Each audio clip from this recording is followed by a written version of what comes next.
Winner. Chiller. Doer. I like where you're going with the Rockefeller stuff. We can keep going. You're not intelligent enough to be telling me what to do with my health. If I need to get emergency surgery, I'm coming to a doctor. 100%. It has its role. It was a commercial for BlackRock. Commercial for BlackRock. There you go. Retract the Sandy Hook. I did not mean that. Doctors go through so much education, and they are told that they're so amazing, and they are. They're brilliant minds. They really Jennifer are. Daniels. Dr. Jennifer Daniels. Boom. There you go. There you go. When I was in the military, I thought back then it was probably because of the stress I was under and then the chemicals that I was exposed to while working. Like I'd be covered in oil, like all the way up to my shoulder cap, like black. Yeah, take a step. So the more you look into things and you follow the money, the less we know. You see the mind control element of that? I do. You see how that can brainwash somebody? You see how it can close somebody's mind off to certain things? Mm-hmm. Think about our tax system. Okay. Think about it for a second. When we go to buy something, we pay tax, sales tax. When you sell something. And then when I sell something, I also pay a tax. And your income. And then when I make an income, I'm paying a tax. That's weird. We need to talk about the seed oils. We do.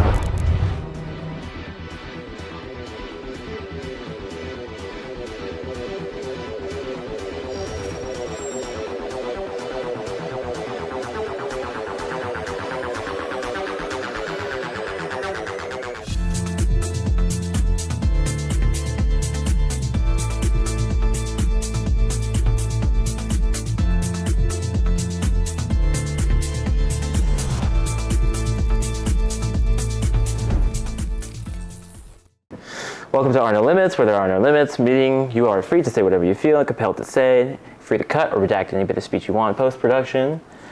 I'm Arno, your guide to this virtual emulation of the real world. Whether you're taking your first steps into VR or you're a seasoned explorer, the show is your gateway to discovering immersive worlds, insightful conversations, and experiences that just spark curiosity, hopefully. So the aim of this show is to help new users, or seasoned veterans, uncover worlds and insights and embark upon their own virtual journey to the real world, back to the real world, back into cool things like art and creativity and meeting people and doing shit.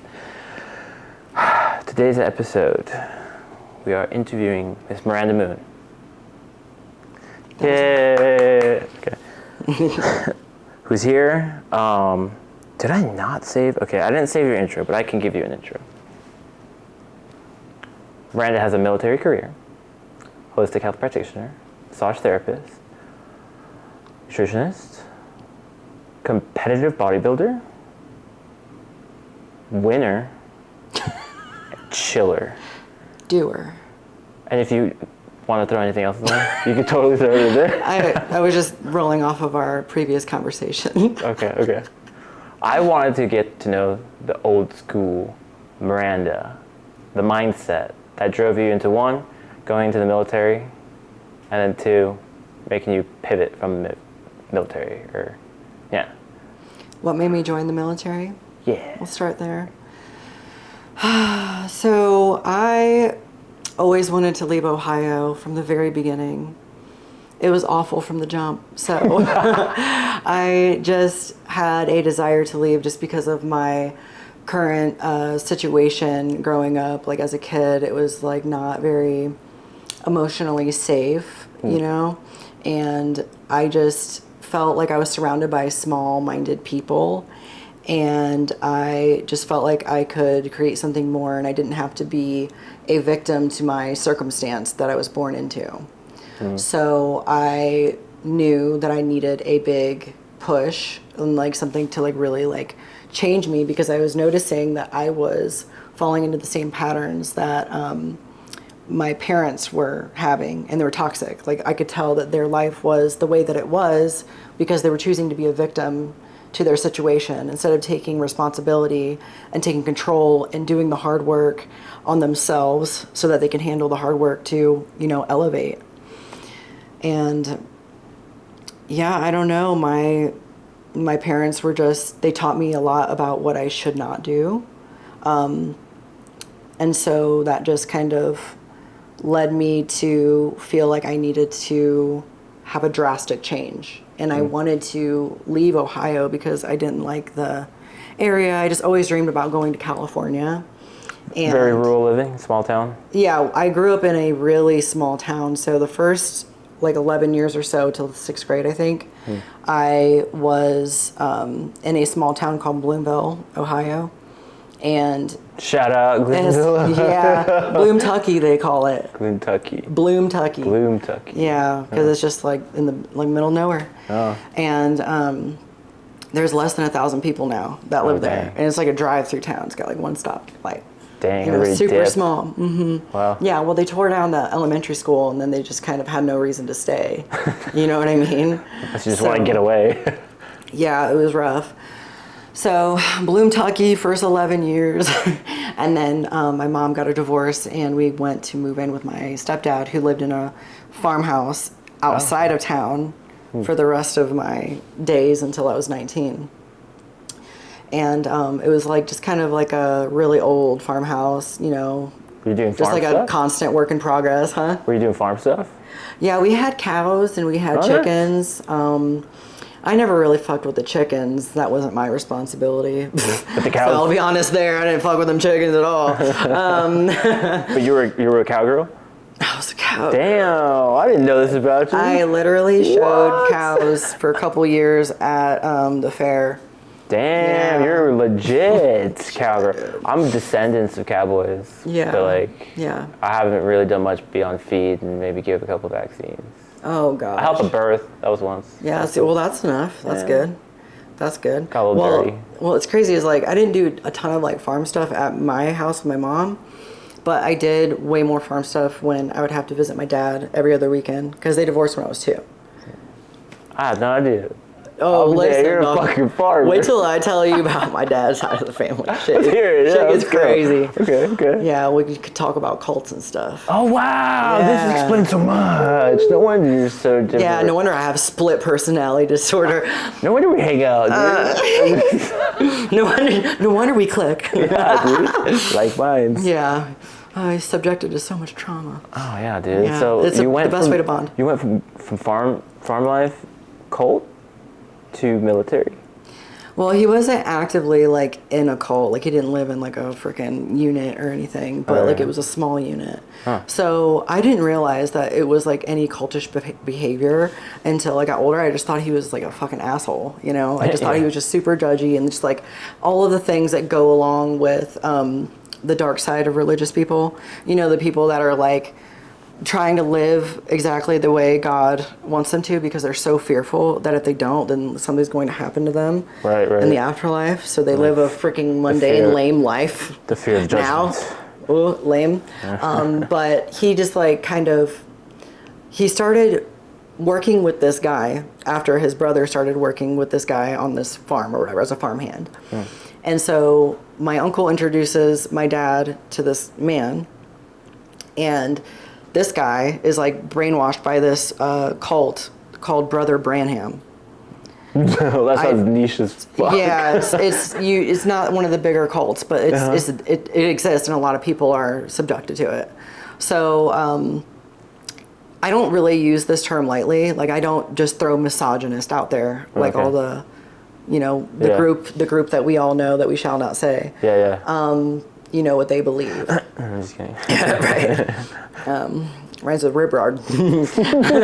I don't even know what the fuck I was just saying. That distracted the shit out of me. We were talking about the cult. Oh yeah. Straight back They're into it. misogynistic. The cult. They're misogynistic. So like always kind of like putting down women, you know, and not really like empowering them in any way. Really just kind of like belittling. And you said it was religious based. It was like Christian. Yeah, it's like a religion. Like Christian, my dad thinks that like if you don't follow God by the rules, like you can't even say this sucks type of thing. Wow. Then like your soul gets burned up in hell He's still forever. In it? Huh? He's still in it. He's still in it. He's still hyper religious. Yeah. Dang. Like I remember one time I tried to like tell him like, hey, like the way that you treated me when I was little was like kind of like really hurtful, and that's why I don't really like to spend time with you because you still treat me that way to this day whenever I visit you. Like you make me feel bad. And he just like the way that he responded was like regurgitations of Bible verses. Like it always reverts back to God. You know what I mean? And he can't have like a real connection with me. It seems. It's kind of like jaded by the religion. Like it's everything is through the lens of a religion instead of looking at me like a human being. It needs to be like it's weird, like because like he's just so into it. He's obsessive about it.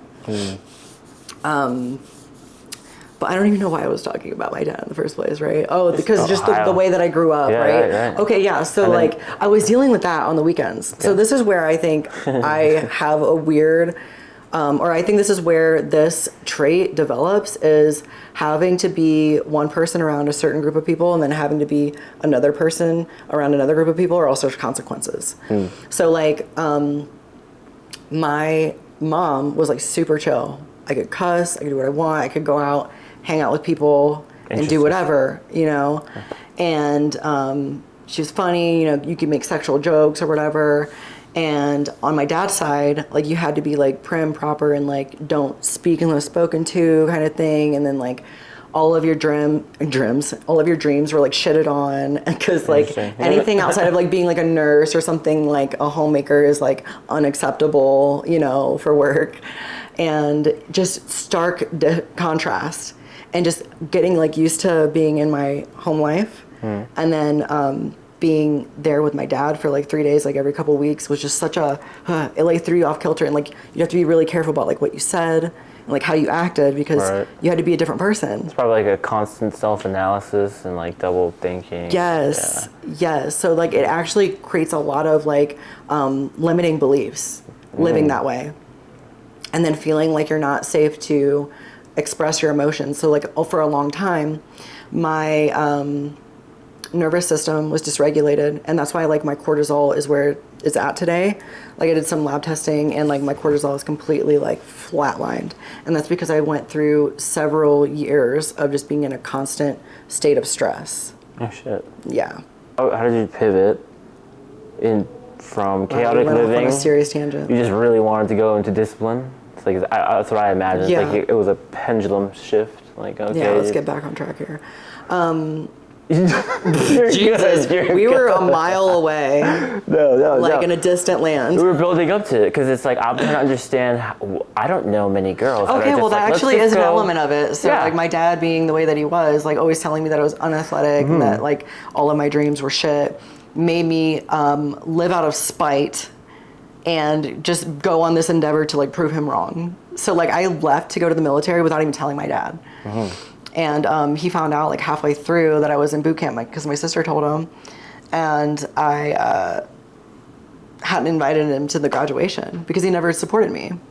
So I was like, you don't get to enjoy and ruin this moment at the same time. Like you can't be like, oh, I'm proud of you now. You know what I mean? You know, from what I've heard, and what I've seen, I mean, you were a mechanic for one, right? I was a mechanic. You were a mechanic, and not a bad shot. I heard that you were a good rifleman.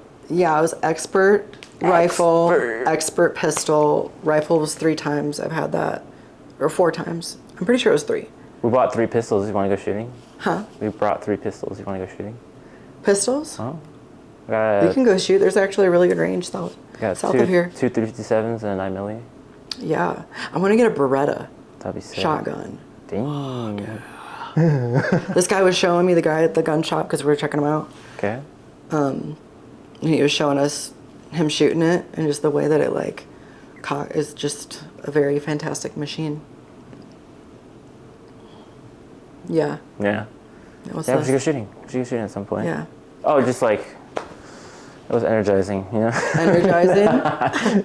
Guns are great. I love guns. I love guns. They've grown on me. They've definitely grown on me, but I want to, let's dive into that. You know, you got to expert. What was it like climbing the ranks? Were you pretty quick? Easy to pick up? Did you really have to work at it? I mean, I know obviously you do, but was it obsessive? Was it something easy? To be honest, I didn't really shoot outside of like whatever we were having to do required by the military. Like when I was in, because like when you're in the military, it's hard to have like your own personal gun. Like you don't just get to take your rifle and go shoot it. You know what I mean? Right. You know what I mean? You have to go to a range, and you can't just like go. Like it has to be like an assigned time. You know what I mean? Like we'll have an assigned week where we'll like prep and practice, and then we'll qual at the end of it. They'll give you like a couple of days, like a whole week to practice. So So that was the standards. Like you had to hit expert to qualify. No, you didn't have to hit expert. Oh. Like expert is like the top category that you could get. There's expert. There's oh my gosh, I can't even remember. We used to call it pizza box. Pizza box. We used to call it pizza box because it was the lowest one, and like you kind of were shit rifleman. If you like, it was like maybe marksman or something like that. I don't know. I can't even remember. Like I have like so much memory from the military just erased out of my mind because I've just moved forward. I've just moved so far forward. Like it's such not like the identity of being a Marine is not something like I ever fully embodied anyway. Just because it just felt so not me. Felt so like it was like taking my identity away, and I like my identity. That's what I heard. Yeah, it's like a constant dissonance. You're just like always in the simulation. Yeah, like I have like I guess characteristics of it in a way, like how I carry myself and stuff. But like as far as like I don't know, you'd have to be around an active duty Marine to understand what they are actually like. Because when you fully drink the Kool-Aid, you become a particular kind of person. And I've seen varying degrees of it. Some of them, not many, but some of them are like really into it. They're really into it. Like and like frontline. Yeah, I want it's interesting. Yeah. It's interesting deal, I guess. Yeah, it's a whole different world out there. I'm sure like they try to scare you into thinking that the civilian life is worse. And it's just like that might be true for people that don't know how to manage themselves. You know what I mean? Like they need to be told what to do, where to be, at what time. And that's great for those people. I think obviously we need a military, so those people are great for that. But for me personally, like it was so repetitive and I felt so purposeless, which is weird to think because I'm like doing a service, right? But like within the job that I was doing, we were at a support unit as a mechanic, but like we would work nonstop because like the trucks that we had were just built like dog crap. Like they just were not good. I'm sure, and they'd constantly break down. The oil pans would always leak. Like there was always something wrong. They couldn't go far. Like they couldn't take fucking potholes very well. Like it's crazy that this is a war machine. You know what I mean? This is what they had to use. Really crazy. But yeah, they were just all I thought you were talking about crap. yourself, like war machine. No, talking about the Humvees. Just kidding. No, I mainly worked on Humvees, 7-ton trucks, and LVSRs, which is like I think it's an 8-wheeler. Oh. Yeah. Okay. Yeah. Interesting job, but it's just hard work. It's hard labor. Yeah. Were you ever deployed? I couldn't wait to get a billet, huh? Were you deployed? No, we didn't deploy. And that's what I mean. Like, I felt like I didn't have a strong purpose because we were just constantly working on the same trucks just to like go and train, like just like go to the field. And it felt really lame after a while. You know what I mean? Because I was surrounded by a bunch of people that were very egocentric. And I felt like I had gone through a process where I kind of dissolved an element of my ego that made me able to really connect with them, and it made me notice them for like who they are. And like once you kind of like see somebody like kind of centering their life around their ego, and you're not in that space, it becomes an ick. You know what I mean? For sure. Like, you don't want to be around it, and then you're forced to be around it. It really sucks. Especially if there's no merit behind it. Like I'll tolerate people with big egos if they got the merit and the credentials and like the network where they're like, yeah, he's kind of fucking it up, so. Other than that, I was like, no. Yeah, no, like, no, absolutely not. Like, at least not the unit that I was at. I mean, there were some people, yeah, for sure, but most of the people that had the ego problem were not. You know what I mean? Like, not. I wasn't talking about military. I'm thinking like in general, like outside life. Like, yeah. Beyond when you're climbing up the spiritual and I guess like self-identifying realm. And, yeah. Because now I'm kind of thinking, it's like, okay, so you became a killing machine, you had the redundancy, you're over here building and putting together trucks. And at some point, you pivoted and you're like, hey, I want to heal people, and I want to have like grounded experience and offer wellness. So like, I would imagine that's probably because it was a direct contrast from the military, just like, okay, take a break from this shit, get back into my feminine. Yeah, I didn't even know what I was doing, honestly, because like when you're getting out, that process, they want to make sure that you have a plan, right? So you have to like write this big old paper about like what you're planning to do.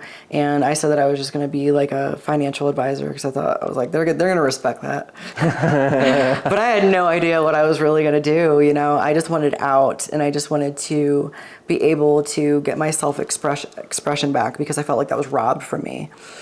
And so when I was in the military, I thought back then it was probably because of the stress I was under, and then the chemicals that I was exposed to while working. Like I'd be covered in oil, like all the way up to my shoulder cap, like black. Yeah. I had really severe cystic acne, like severe, like all along my jaw. It was like really like painful, honestly. Wow. And I decided that when I got out, I wanted to go to Thailand because I hadn't traveled in a while. So I went and explored there. And then on my way back, I had a thought. I was like, oh, I could go to esthetician school. That's like a thing. Like you can go and do like skincare as like a certification, and the GI Bill pays for it. Nice. So I was like, this is perfect. I was like, this will bridge me over because you end up actually getting paid to go to school because they cover your tuition and your basic housing allowance. And I was living in California at the time. Deal. Yeah, if you're living in California, you get pretty good BAH. And so I just used that, you know, I just stayed in school so that I could like live while I was educating, you know, myself. That was in San Diego? In San Diego. So you were last stationed in Camp Pendleton? Yeah, I went to Palomar College for esthetician school. Oh, Palomar. Oh, that's why you met Alondra. Yes, There, I met Alondra. okay, Yes, sense. a good friend of ours, Alondra. Shout out Alondra. Shout out Alondra. Well, what came first? What came first? Like from the estheticians, were you already into like fitness? Yeah, so I was into fitness ever since I joined the Marine Corps because I was really dead set on breaking that stereotype of females being like hoes or females, you know, being not physically fit or bad at their job. Like I worked really hard to be good at my job and like kind of check all those boxes so that I could get up and rank because I hated being a private and a lance corporal because you're basically a glorified janitor. Straight up. Like you are like, it's horrible the way that they treat you. You just feel like a peasant, you know? Right. Yeah, and like you can't do nothing about it. Like you have no voice. It really sucks. Clean shit. Yeah, you just like literally you feel like you're nothing. They want you to feel that way. But yeah, I just was trying to crush all the requirements.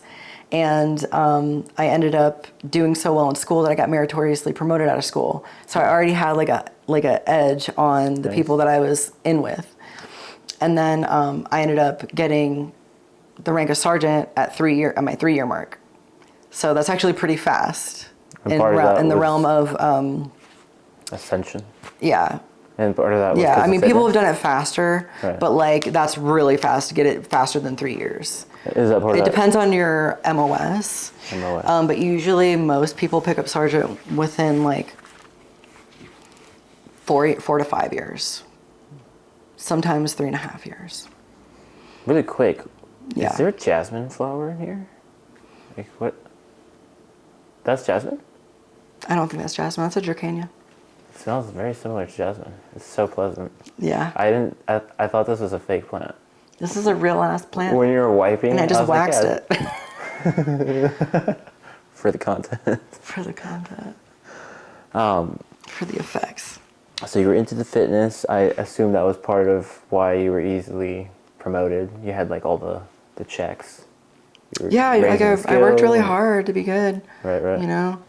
And it was a pretty bad bummer because I ended up marrying a guy that ended up being really, let's just say he hated himself. Okay. And then that led to him doing very unfortunate things.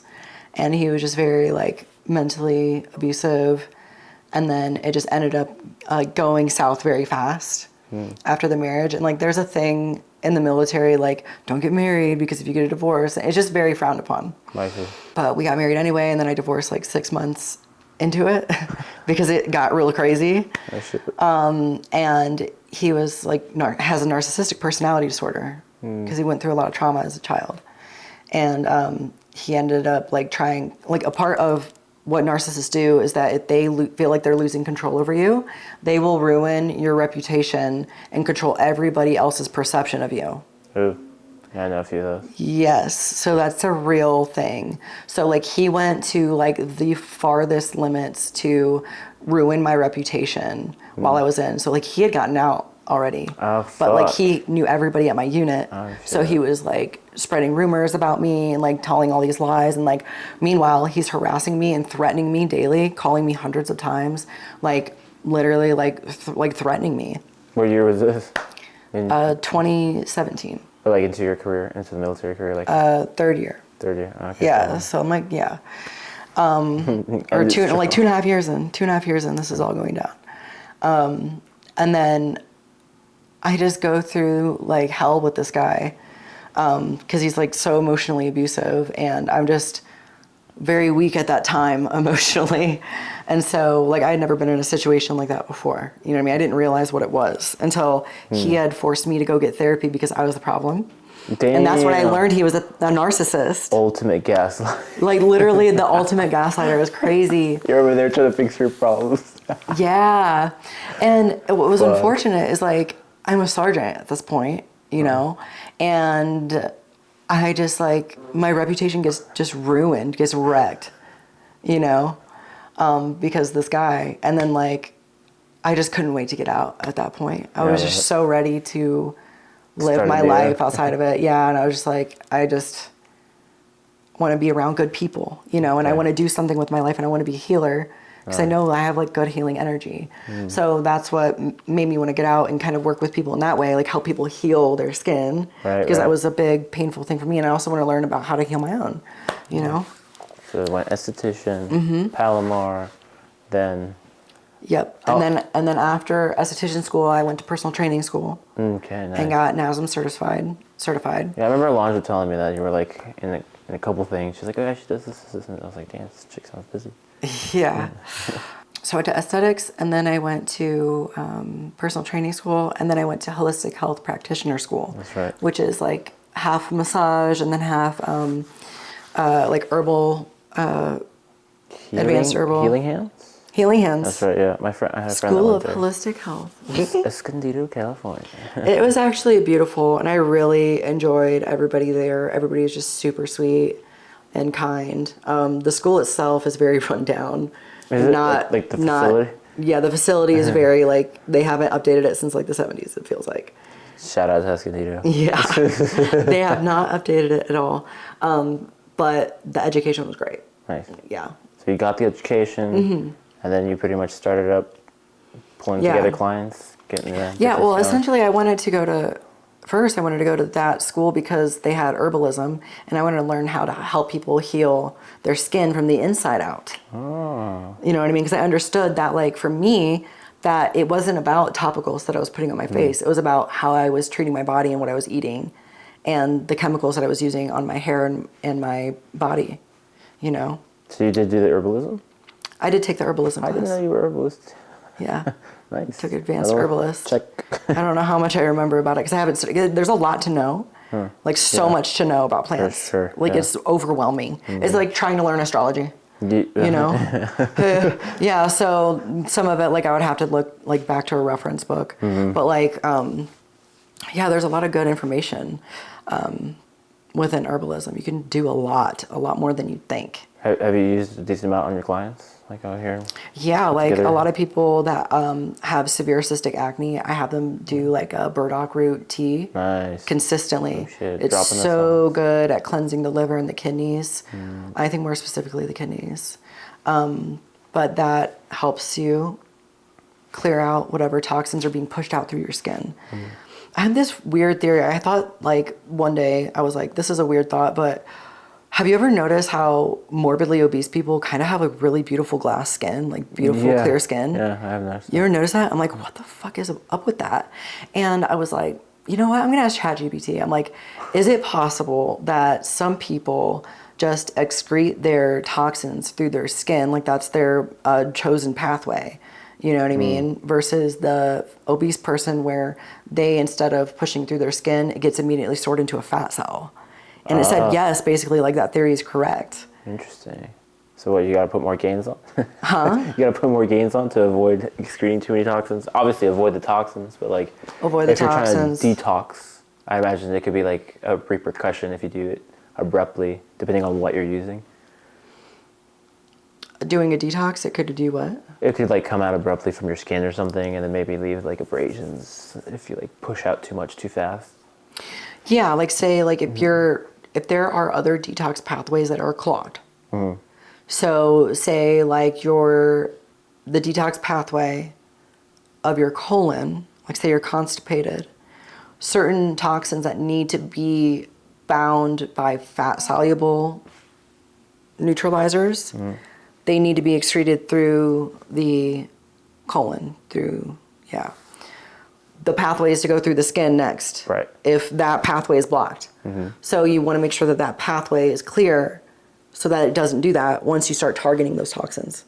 Boom, there we go. See, we always circle back. Is there a way that you can overdo it? Like if you have a buildup of toxins and you want to flush, but you just take a excessive amount in something and it just kind of like shocks the body, like it's like a buildup of toxins that starts coming out through your skin, or maybe you get like withdrawal symptoms or something. Yeah, it's called a Herxheimer reaction. What? So a Herxheimer reaction, I'm assuming that's the guy that discovered that or or coined it. But basically, it's a negative reaction to detox symptoms, which are technically supposed to be good for you, but they end up not being that because you are not energetically equipped to be able to actually process all of those toxins. So for instance, your cell has attachment sites, and certain elements will adhere to that attachment site. So like magnesium, for instance, but there's certain elements, I can't think of what it is right now, but it might be aluminum, will compete with magnesium and will replace it. As long as you are magnesium deficient, then aluminum will take over that spot as long as you're consuming aluminum anyway, which we all kind of are. It's everywhere. They're even spraying it. That's what's in the geoengineering program. Beautiful Which is all public raindrops data. we have. Which is all public data. This is in theory. So fact checkers on Google, relax. Oh, really? Then why did they have a news media broadcast about it, literally talking about it?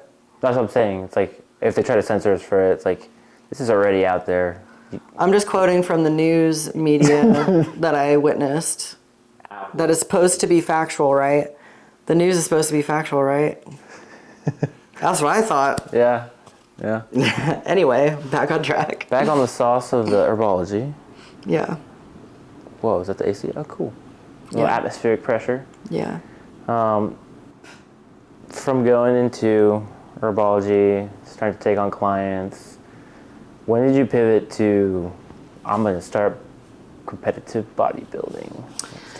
Yeah, so they actually came out with the wellness division. I don't know what year that was. I think maybe 2018. Okay. Maybe, I think was the first year, or 2019. And I became interested because I was like, that shape really suits that, my shape suits that category. And I really liked it. I didn't want to do figure because I didn't like how the back looked versus the hips. I felt like it was imbalanced. So didn't like that. And then I thought bikini was too small for my frame. Like I wouldn't have fit into it. So I was like, nah, I don't really want to do any bodybuilding stuff. But then once they came out with the wellness division, I was like, okay, let me do this. Right. A lot of people were encouraging me to do it too because they saw me at the gym and they kind of like told me that like I would do well there. So I joined a team that was on base, and we would train together on base. And I don't know, I really liked it because it was like really, really hard training. It was harder than I've ever trained before. And like really focusing on form and, doing like, freaking solid reps, bodybuilding. I was really just interested in it. I liked seeing my body change. So I think I competed the first time in 2021. I remember starting a prep in 2020, but then it got canceled, the show that I was going to do. So I just kept training. Yeah. Flu? Yeah, because of the, what is it, Voldemort? Voldemort. I think you can say Wu The thing we can't talk about. It might be safe now, but who knows? I think it is, yeah. Yeah, it's safe now. So it's going down. You're getting ready. It gets canceled. I'm sure that might have maybe slowed down a bit of the momentum. Did you take a break, or you just keep training, trying to get into the next round? I just kept training. I mean, I definitely like put weight back on because I didn't have to like shred down anymore. Yes. So just put weight back on and kept training, which is good. I mean, because like I feel like my first ever bodybuilding show is the best I've ever looked.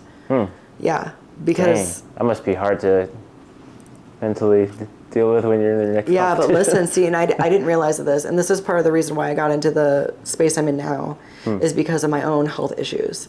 So I had no idea that my nervous system was that dysregulated, because like when you're told to go get your labs done, you just automatically assume that it's just the blood draw version. You don't think about functional labs at all, and it gives you very poor insights into your health. Kind of break down functional lab for like functional lab is different from like a standard lab test because it measures it from different ways. So for instance, like a blood serum test will not give you the same insights into your hormones as like a 4-point saliva test would, because this is the unbound version and this is the bound version. So this is like the usable form of hormones you find in your saliva. So it's more accurate, and I can give you more beneficial and effective recommendations, supplement-wise and diet-wise, so that you can change that to make you have more energy, to feel better, to make your hair stop falling out, right, to stop being so achy, to recover better. You know what I mean? It's important stuff. So like for quality of life, like you want to do functional labs. If you're going to your doctor and you're complaining about just feeling horrible in any way, you've got skin rashes, you're aging faster, you're balding, I don't know, you got bad breath, whatever, like whatever symptoms you have, chronic bad they're breath. never going to address it because first of all, they don't have the time to ask you, and they're not trained for that. They are trained to identify a disease in you. If you do not have a disease right now, then I do not need to talk to you anymore. That's why they say your labs are normal. If you have a disease, I will treat the symptoms. Yes, and it's not because the doctor themselves are being malicious. Right. The malignant part of that came from all the way back in 1910 when the Rockefellers hired an individual. I think they created the Carnegie Foundation or something, and they basically, I think they sent it to Congress, some kind of our political whatever that controls that. Drop in the descriptor. Yeah, we'll add some info there. Yeah. But they wrote the Flexner Report, which basically made all holistic remedies and treatments and holistic doctors, all of that type of medicine, look like they were quacks. And they wanted to basically eradicate all of them and they wanted to label it unscientific so that they could benefit off of profiting from doctors prescribing medications that are byproducts of petrochemicals. So the Rockefellers, the Rockefellers owned Standard Oil. Right. So they monopolized that entire industry. They were fucking loaded from it. Okay. So they had all this money, and then megalomaniac, he's like, I need more. This ain't enough, like, let's take over the world. Let's run it. Yeah, let's run it. He's running up. He's like, I'm a fucking G, while also poisoning like literally everyone. But yeah, they were basically benefiting off of the oil, and then they make the base of after World War One. This is after World War One, right? So it's like they have all this excess in production of oil, and they're like, oh well, now we got these waste products. What do we do? Yeah, finding a way. But like, what's unfortunate about that is like the fact that it is petrochemical byproduct. That's what makes it toxic to the human body. Yeah. You know what I mean? This dude's literally got his face covered in Vaseline. He swims in it like every day. Oh no! So that's what I was telling him. I was like, bro, you're just drying out your face. Just sucking all the moisture out. I mean, it's an occlusive barrier, right? So it's keeping whatever moisture you have in your face in, but you're not absorbing any from the environment either. Yeah. But I guess that we are in a dry environment.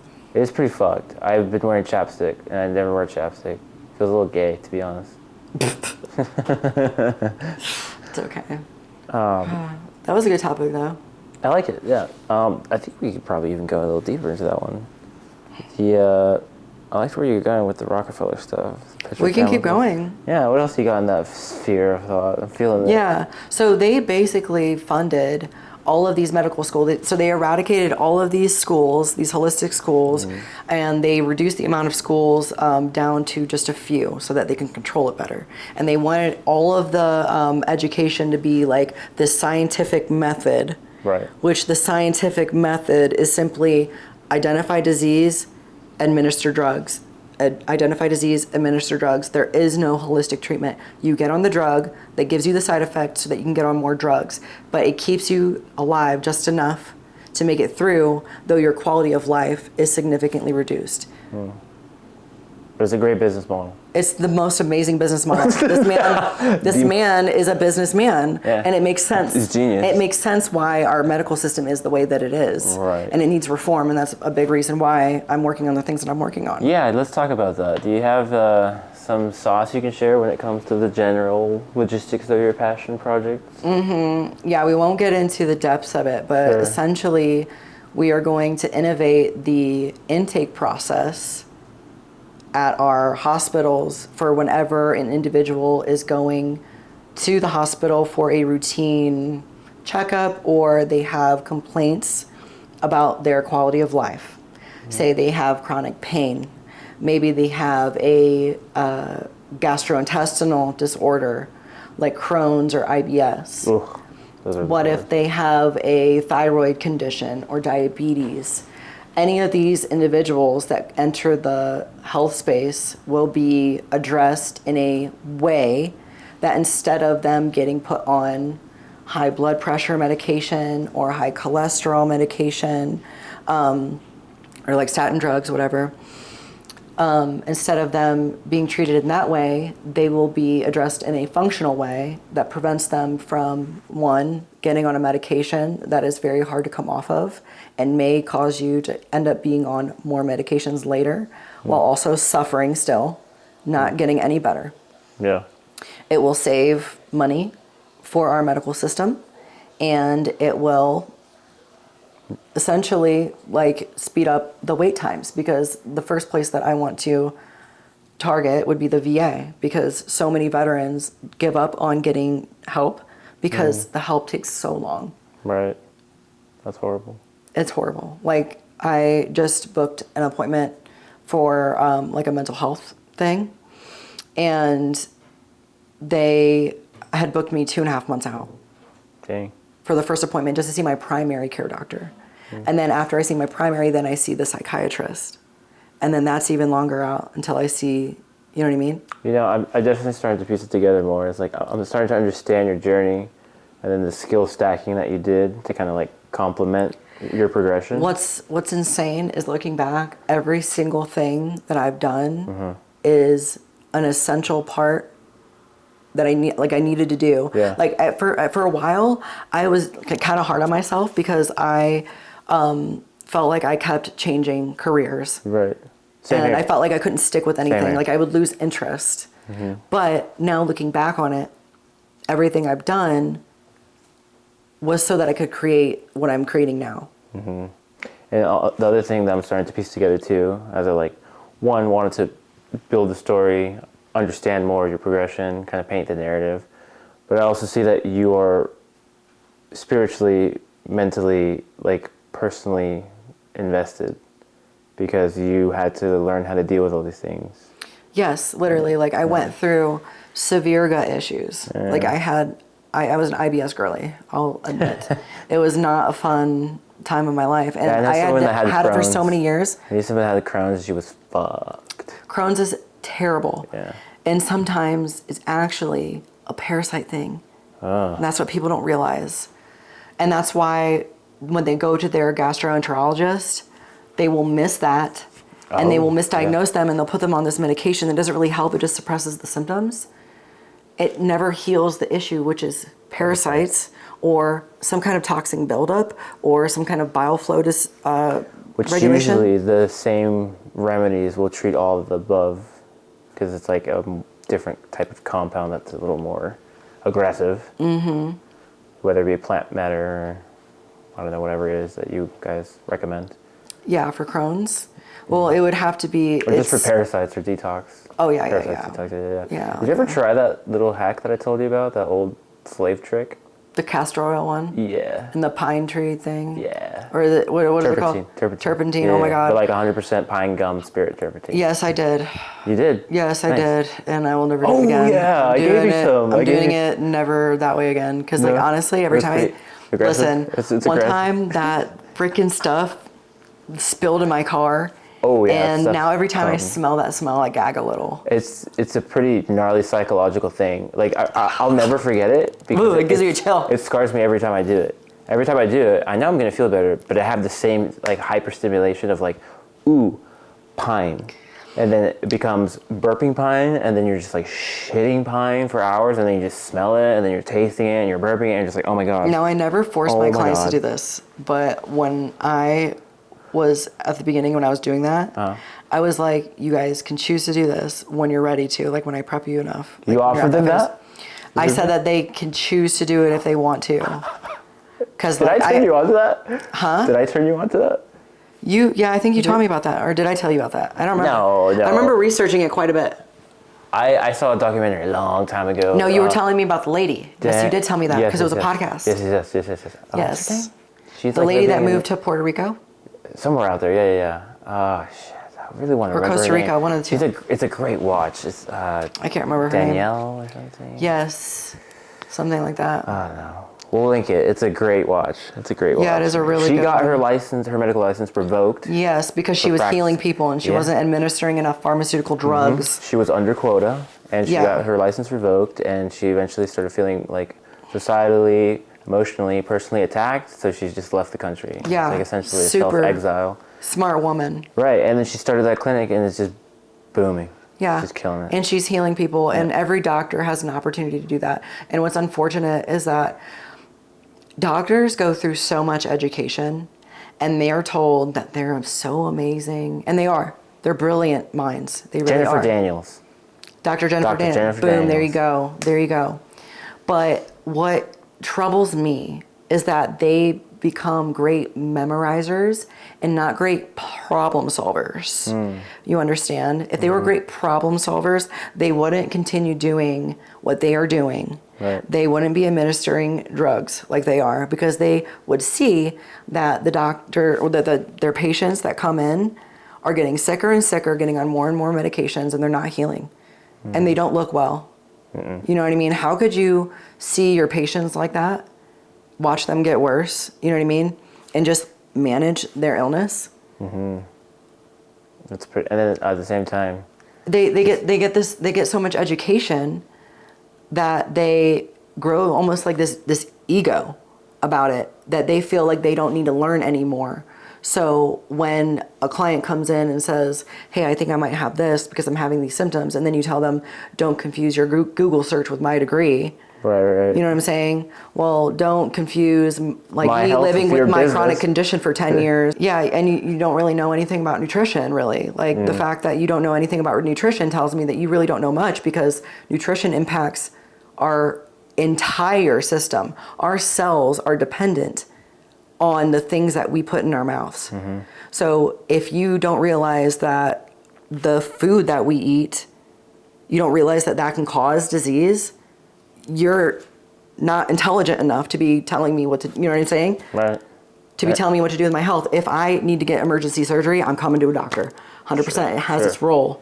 100%. For certain illnesses, there is no functional way to manage that. It has its place. But for chronic inflammatory conditions, no. Absolutely not. Chronic inflammatory conditions are from poor lifestyle habits. Done. Mostly diet. Yeah. Yeah. I shifted out of the seed oils a long time ago. Felt pretty good about that. We need to talk about the seed oils. We do. And I remember for years you were trying to get me to get off the vegan game. You were like, dude, just don't. Like, I was like, no, I'm a farmer. I eat healthy, clean vegetables and organic. And then you're like, no, but still, you're not going to get the full amino acids, blah, blah, blah, blah. And then you're going to have little treats here and there with seed oils. And I was like, yeah, I don't really touch that stuff. But you do.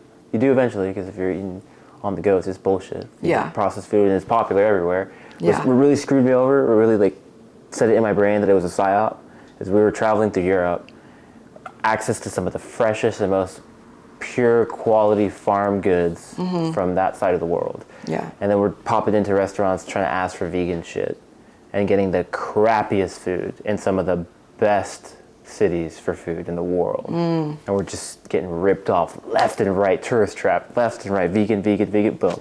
And after a certain point, I was like, no, give me the steak, give me the meat, and just never really looked back.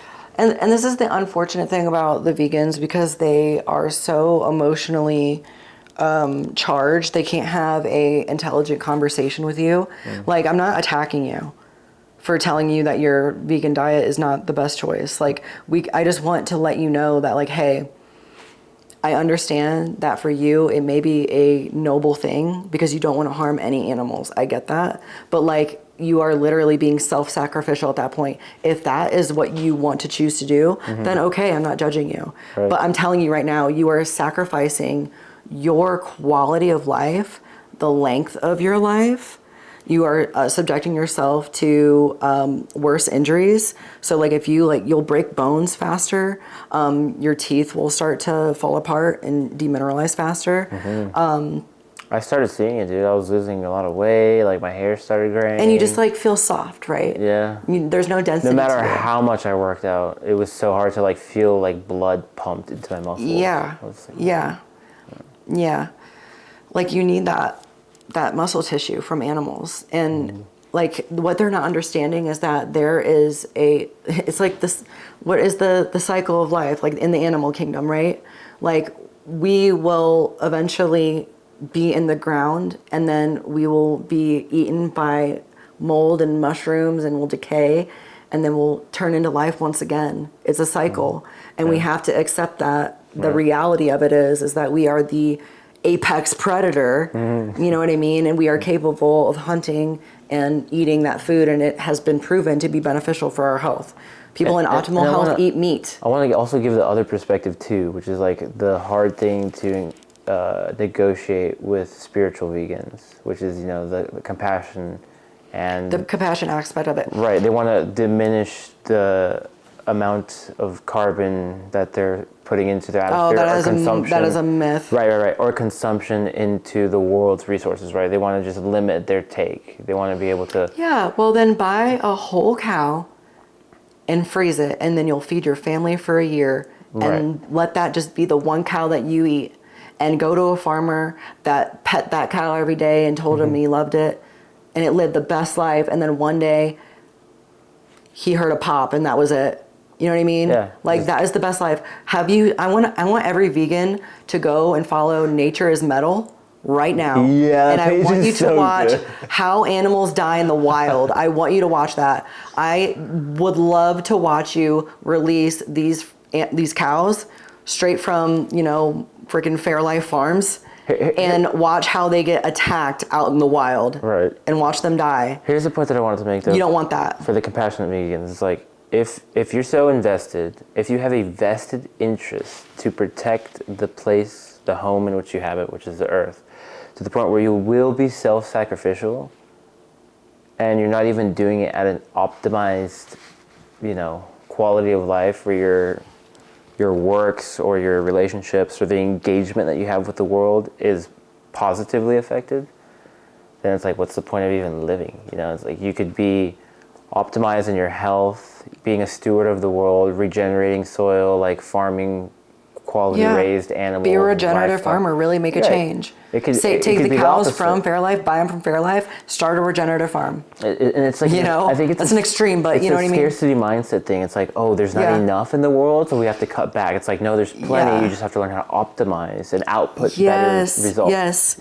Use your creative power. That is so important, that every single human on this planet does something and offers something to the world.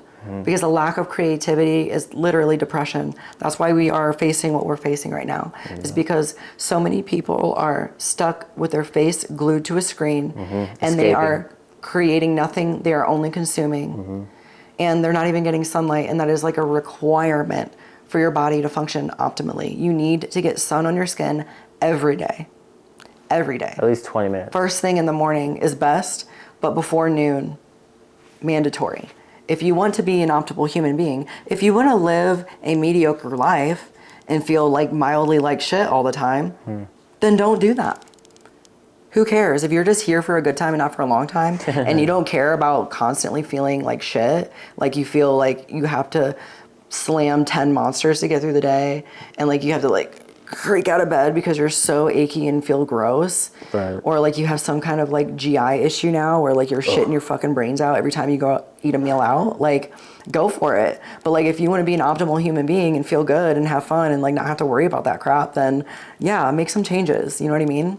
That's the whole point of this podcast. It's like find those people. My aim, I want these videos to pop up deep in the algorithm. It's like, you know, there's somebody watching some bullshit VR content, like some memes or something, and then we just pop up. Like, what are these guys talking about? There's a podcast for VR, and we're just like, touch grass, don't drink the water, the atrazine is in the tap, like, and then just kind of pivot people out, get more inspired to take a more healthier approach in life, or actually get involved in the things that are progressing society. Yeah. Yeah. So. Exactly. Oh shit! The battery's running low. Good thing I just remembered. Okay, so check this out. Have you ever felt that people are being kept dependent on certain industries rather than being empowered to take control over their own health? And what's one thing you wish more people knew about taking control of their well-being? So like, what was a thing that kind of triggered it for you? Like, oh. Like, when did I realize that that was the system? Yeah, that was when I learned about the Rockefellers. Really? And I understood the foundation of the medical system's teachings. Like I understand the process of it. It is always in an effort to get them on some kind of medication. That's their process that they're taught. That's why like doctors don't see anything outside of that, because they don't find it important, because if they didn't learn it in medical school, then, you know what I mean? Then why would it be important? We learned everything there is to know in order to save human beings. You see the mind control element of that? I do. You see how that can brainwash somebody? You see how it can close somebody's mind off to certain things? So if I spend literally like 4 hours of your entire medical school on nutrition, how important are you going to, how much time are you going to spend telling your patient about nutrition? Right. Little to none. And that's what there leaves no incentive to do it. There's no incentive, because they don't care about your quality of life. They don't care how bad you feel. They just want you alive and buying their medication and continuing to work, contributing to the system that we are all unconsciously enslaved into. Because think about our tax system. Okay. Think about it for a second. When we go to buy something, we pay tax, sales tax. When you sell something. And then when I sell something, I also pay a tax. And your income. And then when I make an income, I'm paying a tax. That's weird. So the tax on the money that I made is also being taxed again. And then I pay property tax for a home that I own. And then I pay, like, you know what I mean? Right. It's really silly to think that, like, how much of that dollar do we really even have? You know what I mean? It's a system that keeps you poor and keeps you down. Apparently it might be lower than we think, too, because they haven't even opened up the gold reserves. The what? The gold reserves in Fort Knox. I have not heard anything about that. Oh yeah, apparently Elon wants to go check on the Fort Knox and see the gold reserves, because nobody's actually inspected them in like 50 years. Like, nobody's physically seen what's supposedly backing a percentage of the U.S. currency. Oh man, that's right. So there's rumors that there's trains and movements of gold shipments moving around the planet to get back to Fort Knox before they open it, because it's not actually there. Really? Like, do they have evidence of gold trains moving? I don't know, there's rumors. I wouldn't doubt it, dude. It's like, what? Oh my goodness. I feel like the more you look into things and you follow the money, the less we know. You know what is crazy? I don't know where you're at with this political landscape, but like, just the sleight of hand that is happening in our system. Because you know, like how the media presents is always a particular way. It's like they show you what they want you to believe, right? They're imprinting a narrative onto your mind, onto your subconscious mind. Right. Because most people trust that the news is factual. So they're like, oh, well, that happened today, you know? Yes, that's true. Yeah, like certain ways that they manipulate. Like I saw a video the other day of a guy showing 3 shootings that happened within a week. I think they were all school shootings, and all of the suspects were black. And then he showed another 3 in that same week, and all the suspects were white. Are we allowed to say that? You can cut this if you want. No, I'm just kidding. No, I'm taking the glasses off. But I'm not. It's not. I'm not saying anything racist at all. No, it's but not. Like, no, I'm saying the data. media. The media only covered the parts where the white people had done the shootings. Oh, They didn't show any of the black people on the news media. Like there was hardly any coverage on it. So it's like they're manipulating your perception. They're driving racism through withholding and presenting certain information. By omission. They're not lying by omission. It's manipulation. It's not necessarily like, it's called sleight of hand. It's like, well, I guess that wouldn't be the perfect explanation of that. Lying by omission is like telling a truth but removing like crucial aspects of that truth to change its narrative. Yes. Another good example. Recently, I don't know, don't quote me exactly how this happened, but there was something was happening in Amsterdam, and Israeli people were in the streets shouting, no schools in Gaza because all the children are dead. They were causing destruction. They were causing a ruckus. Like, they were being really disrespectful to the area. The locals started retaliating back. You know what they had put on the news media? Anti-Semite people attack Israelis in Amsterdam. Anti-Semitism is blah, blah, blah, blah, blah. It's running so rampant. So it's like a narcissistic relationship. You know how like they'll highlight your reaction to their bad behavior so that they look like the victim. It's good PR. It's good PR. It's like you got somebody. It's a victimization loop. You know what I'm saying? So they're saying like, I can't believe these people did this over here. Like, they can never take responsibility for anything. And since they are in the main control of the media, they are, that's what they do. Like, they're never going to put anything that is anti-Israel, anti-Jewish, because they are backing it. They fund it. They own it. We don't have to put that in there. I'm just kind of having a conversation here. No, I get it. Yeah, that's the harsh reality. It's a harsh reality. It's a harsh reality. And it's not because, like, I'm anti-Jew, because, like, I've got friends that are Jewish are fucking amazing people. That's not what I'm saying here at all. I'm saying that there are people you've never seen, you've never heard their name. They are megalomaniac, billionaire, sociopathic, insane people that just so happen to think that their Jewish culture is supreme. It doesn't mean that all Jewish people think they are supreme. And that is not what I'm saying. I'm saying that there, unfortunately, is people within that culture that are trying to push that agenda, that are trying to make the rest of their people believe that they are better than I'd say we could even get people. very specific just to protect our ass. It's like a extreme, hyper-influential minority of the Jewish sect.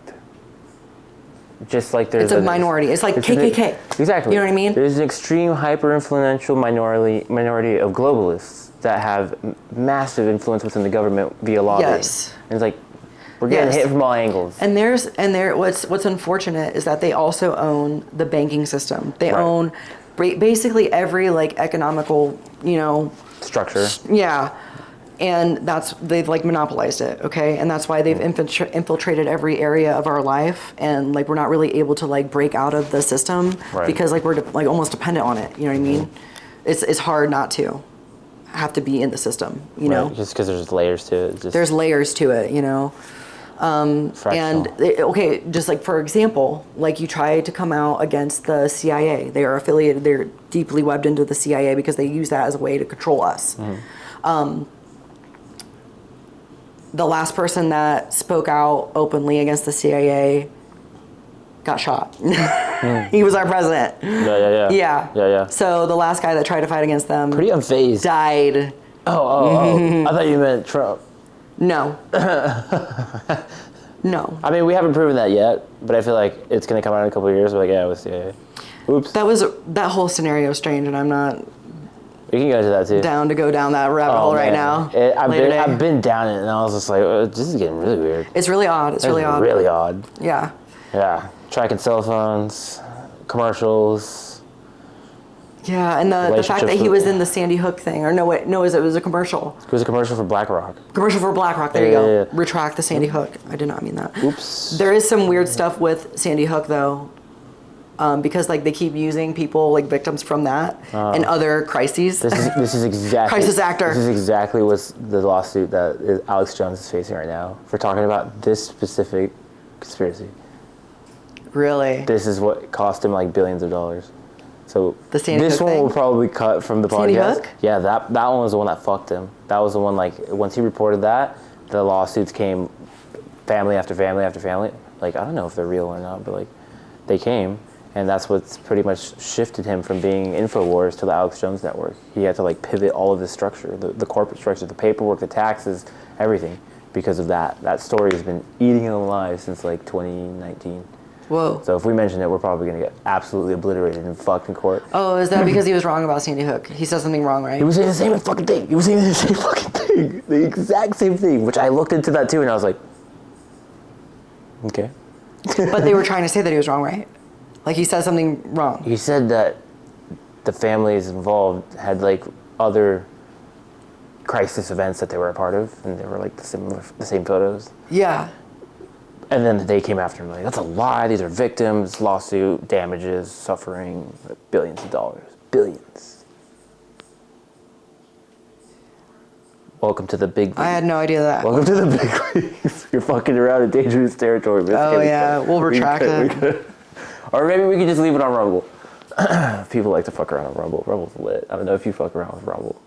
Yeah. Rumble's tight. Follow the Cabal. I need to watch the second one. Nice. Yeah. You have to watch that one. Yeah, how did we get here? I knew we'd end up here. I knew we were going to end up here. Yeah. I was like trying to see how far I can veer it off, which is why I had all these normie questions. But it's hard to keep it contained when I think as associates, I consider us friends. Yeah.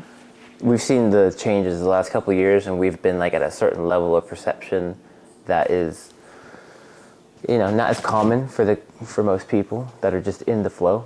We kind of analyze things from many walks of life that we've kind of pivoted in and out of. So you see the contrast when society starts changing, and when things don't make sense, like 2019 to 2022, you're just like, oh, there's some fuckery about, and we're just having to deal with it. Yeah. And growing through it has been I had a massive awakening around that time. Yeah. Another one, probably. Yeah, I had a huge growth spurt. Some girl that I met in esthetician school triggered me in a way that it made me start learning about like manifestation and how you speak about things, how you speak about yourself, and basically how to like create a good life for yourself. Because leading up to that point, I felt kind of unlucky in my circumstances, like with my relationships failing, and just everything always feeling so difficult for me. I didn't know that I had ADHD until I was 29. I just turned 30. So like a lot of my struggles throughout my life were part of that, like not knowing 30? that I had severe ADHD. Yeah, I'm 30. Expired. No, I expired goods compared to the red pill community. Yeah, right, to the red pill community. Dusty. Dusty. I'm dusty, crusty. Dusted. No, actually, I really, I love being 30.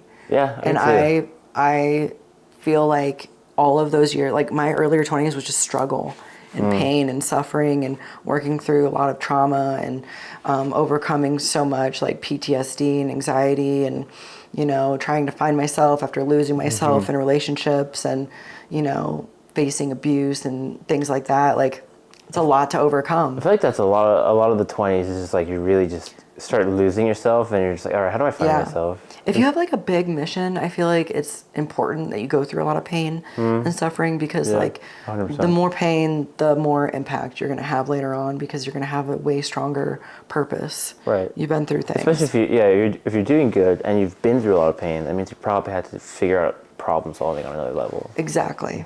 Exactly. And if you can figure out a problem that crazy, then you feel pretty confident with yourself and in your abilities to help other people do the same. If your problem solving idea right now that's a little secretive, that we can't necessarily talk about all the details, but here we are talking about the Jews. if it goes well and it's executed the way you want, what do you think you're going to see yourself in 3 or 5 years? Retired. Fuck yeah. Fuck around, find out. But probably not at the same time, because I would love, like, my dream, my end goal is, number one, be highly involved in the art community. Nice. And then number two is to create a retreat center for people that are, number one, not well off, can't afford like therapy and stuff like that. And also like homeless or just like very mentally broken, like extremely traumatized, all alone in the world. Because if you ever listen to those interviews of, you know, the man on the street walking up to the homeless people, you learn that that person felt like they had nobody. That is the pattern that I recognize in those individuals. They lost something and were under so much stress, and they had nobody to fall back on. And I don't want to say this like in a harsh way, but like they don't, like their IQ isn't all there. Like they're not highly intelligent beings. Like they're not adaptable beings. They don't feel like they fit in. They're socially different than most. They might even be like autistic and they don't even know. You know what I mean? Yeah. But like their parents are gone. They don't have family. They don't make friends well. So that's what they fall into, you know? And they don't have a way to overcome their traumas other than to use drugs. Right.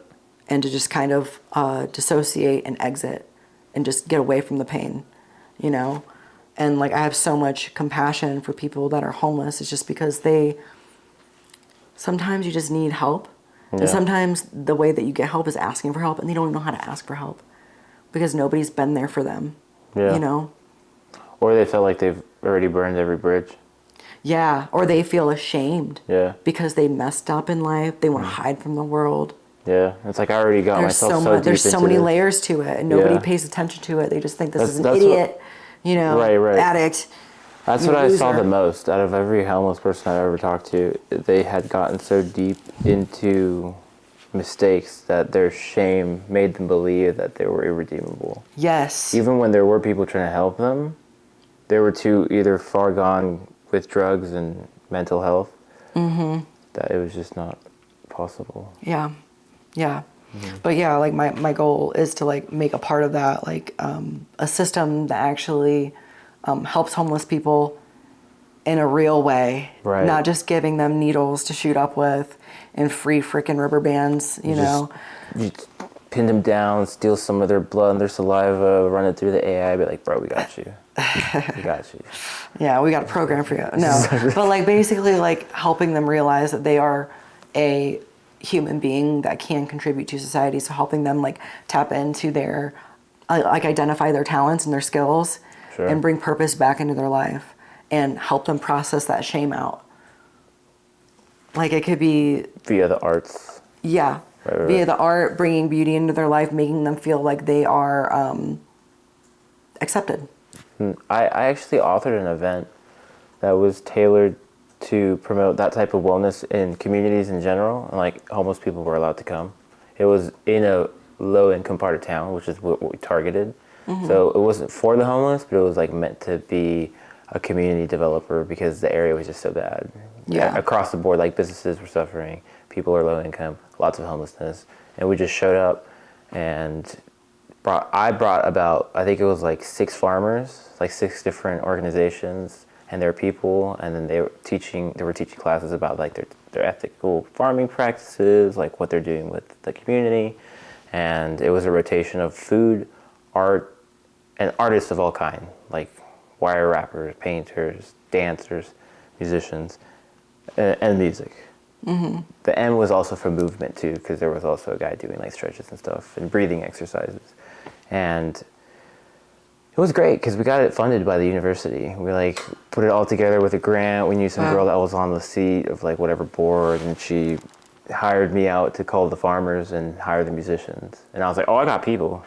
See, that's amazing. Run it up. And she had a great vision, but her story was pretty crazy. I wanted to interview, maybe I'll interview one day, but she struggles in and out of her own mental health, and it gets severe. It becomes like manic. So it's like hospitalization. Yeah.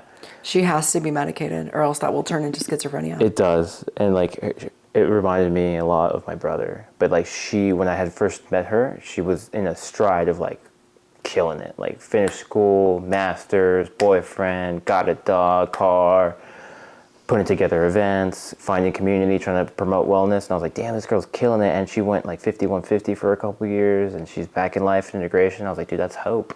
Like that's like a good sign. Like I could. Does she struggle with drugs like alcohol? No, yeah, alcohol, yeah. Alcohol. I mean, I don't know if she struggles with it, but like when I was close with them, they did drink fairly frequently. So it's just like She probably had it too, because like I've experienced that, you know, with somebody close to me, and they do the main reason why they deal with the alcoholism is because they carry a lot of shame, because a lot of the reason why people develop bipolar disorder is because they grew up in a narcissistic family dynamic. And that narcissist damages their children so much because they can't see a reality outside of their own, and they think everything that the children are to them, they're either a pawn for them or they are like a scapegoat and like somewhere they can just kind of like put their blame everything on, right? It's like offload emotion. Yeah. And that is very damaging to a human being, to never feel loved and to never feel like wanted, and to hear things like, I never wanted kids, I get so tired of having you here, you know, and just like very like Did you ever hear evil things. No, but I know somebody close to me that heard that constantly, and it caused him to have bipolar disorder. Huh? I fought my dad one time and he threw that one at me and I started laughing.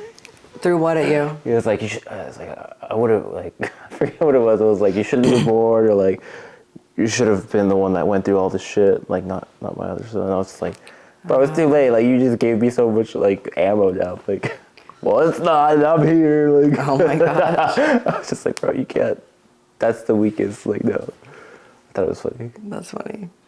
Well, I know I probably fucks with people a lot, but like, I just thought, I got past the point, like, being in the journey of homelessness and farming, like, words just don't really faze you as much. I think more importantly for me, it was like people's emotions. Like I could feel if I was like actually accepted, going in from like town to town to town and not knowing people, like learning how to integrate. That's what I also think really throws homeless people for a spin too. Is like when you're on the go so much, you start to wonder if like you really know how to socialize anymore, because you just get so disconnected. Those people that believe they don't have anyone to reach out to, they'll really believe that and not make contact with anybody, maybe except for like a cashier, for months. And that shit will fuck you up. Like, I think 24 hours in a solitary confinement unit is enough to make the most sane and stable psychological minded person like flip. Like, I think it's 24 to 72 hours inside of solitary confinement, like very little audio, no social interaction, very little stimulus. Mm-hmm. That will make people just snap psychologically. It's like 72 hours, I think, is the average time that people can last. Yeah. Which says a lot. Like, that's not much time at all before you just psychologically flip out. Like, that's how sociable we are as human beings. Yeah, that's why, like, babies can die if they don't get that human contact. You know, like, it's probably just like parents, you know, that are evil and put their kids in cages, like the baby will die. Mm-hmm. Or will suffer some severe issues later in life. Sure. Yeah. Like, that child will have a mental illness for sure. Like, it's necessary. Like, it's so crazy how humans were designed. Just like the chemicals that we release when we touch each other. That's what I was thinking. The oxytocin. That's my assumption. It's like people around each other, it produces such a like physiological reaction that when you don't have it, it just stunts your perception so much. And if you have like bad mental frameworks, you just get like locked in. Yeah. Are there any things that we didn't cover that you think, oh yeah, I should throw out to the pod, like good information? Maybe Funky Fungus. Funky Fungus, yeah, shout it out. Yeah. Oh, that too, it's like, where do people find you? And then anything that you think you want to cover about the current happenings that you got going on. Yeah, so you can find me on Instagram and TikTok and YouTube. Damn. At Maranda Luna. Nice. MarandaLunaa. And you can find me on Facebook on my page, Wildly Thriving. Nice. Well, And I give health tips to people that are trying to learn and understand more about why their doctors aren't giving them answers and insights into why they're having the symptoms and why they keep getting pushed a pill that they don't want to take. So.